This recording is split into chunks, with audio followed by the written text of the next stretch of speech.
Okay, here we go. I just making this video here just to let you see the easier way to replace the wheel cylinders on a Chevy C10 or any 3/4 ton vehicle where the leaf springs are really close to the backing plate. If you try to get your hands behind there, here, let's crawl up underneath there.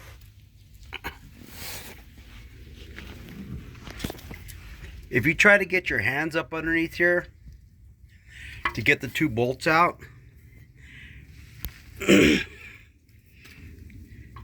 it's almost impossible.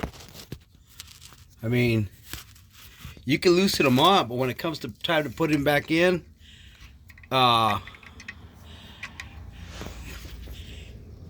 there's really not that much room.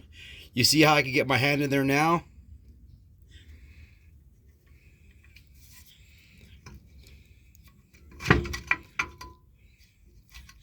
So anyways, what I'm telling you is there's 4 bolts right here, and that bolts the backing plate on. So if you loosen those 4 bolts, you'll be able to have enough room to put your hands in there. Because if it's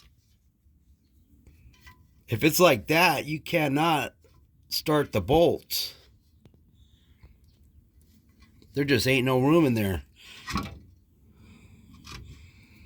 So I just wanted to point that out. If you are getting involved in an older vehicle and it has a leaf spring like right there, yeah, just unbolt the backing plate and you can wiggle it around and get at least another inch there.